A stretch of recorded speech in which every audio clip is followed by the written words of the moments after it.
Cara menentukan titik stasioner dan jenis stasioner untuk fungsi trigonometri.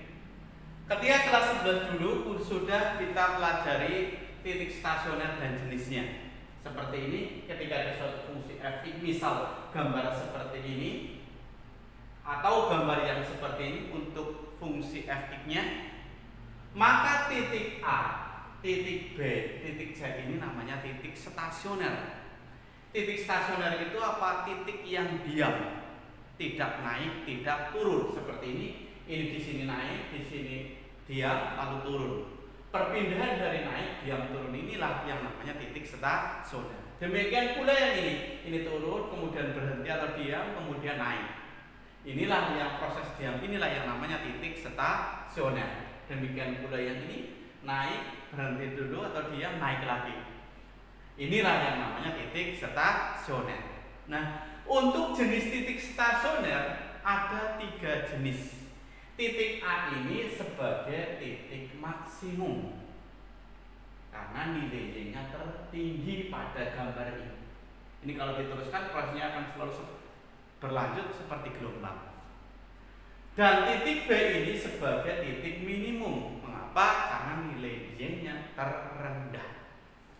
Sedangkan titik C ini adalah suatu titik belok. Jadi titik stasioner ada 3 jenis. Ada titik maksimum, ada titik minimum, ada titik belok. Jika Y sama dengan f(x) adalah suatu fungsi, maka f(x) akan stasioner. Syaratnya adalah f aksen x sama dengan 0.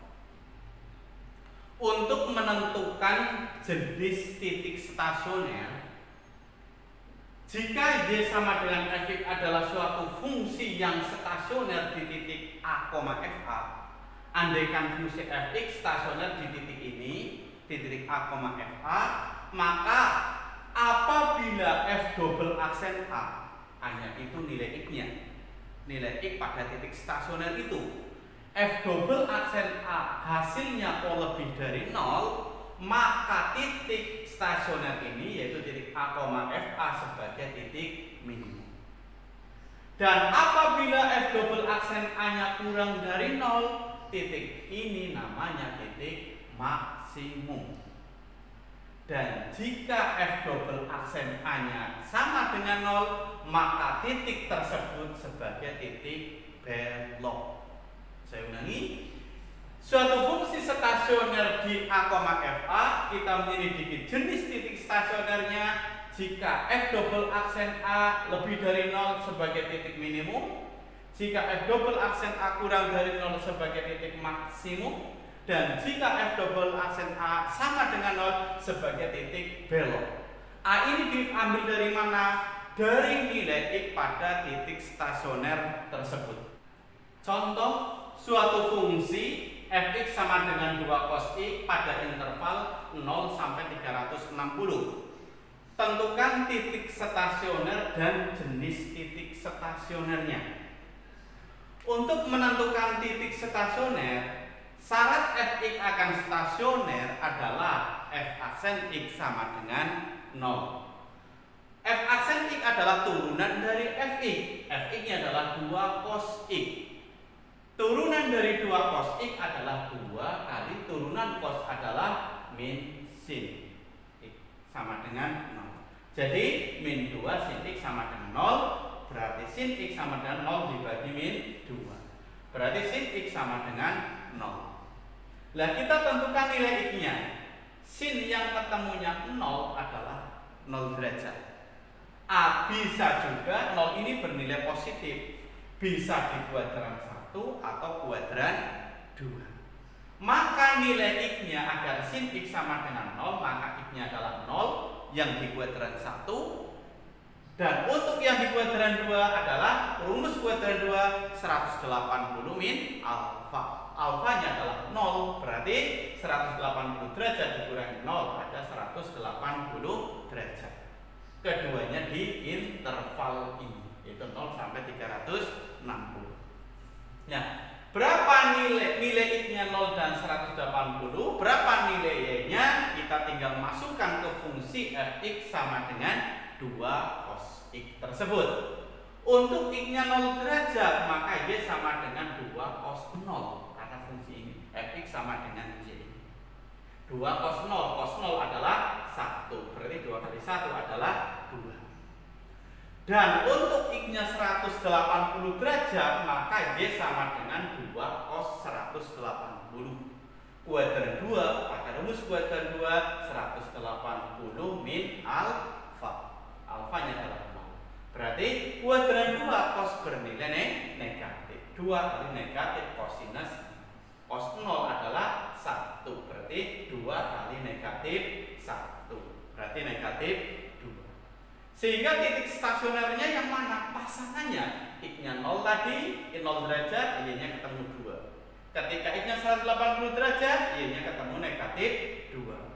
Maka titik stasionernya adalah 0 derajat, 2 dan 180 derajat, negatif 2. Untuk menyelidiki jenis titik stasionernya, tadi Fx adalah 2 cos I, maka F aksen X turunannya adalah turunan cos adalah min sin, berarti 2 kali min sin X menjadi min 2 sin X untuk turunan pertama.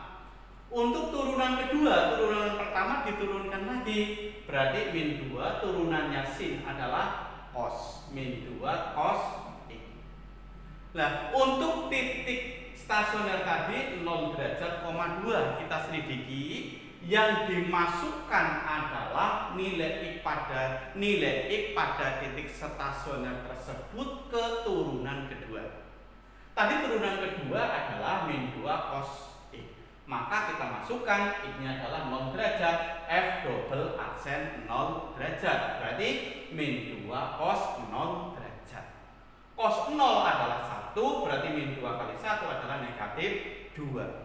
Negatif 2 berarti kurang dari 0.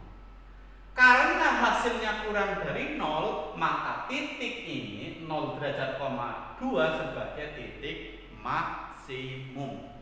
Karena apa? Hasil ini kurang dari 0.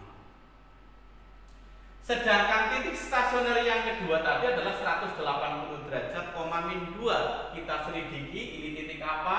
Masukkan nilai X 180 derajat ini ke turunan kedua tersebut.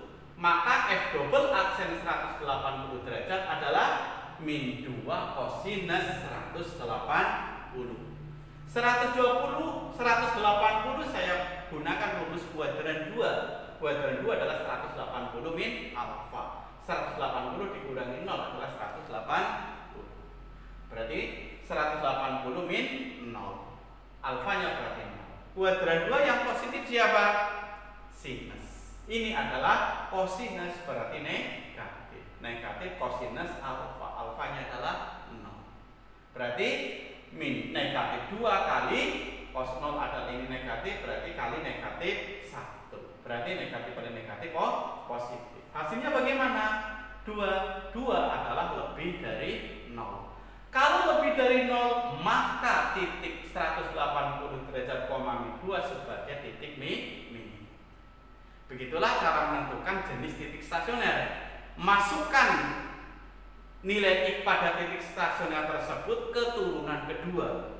Jika kurang dari 0 sebagai titik maksimum, jika lebih dari 0 sebagai titik minimum. Jika sama dengan 0 sebagai titik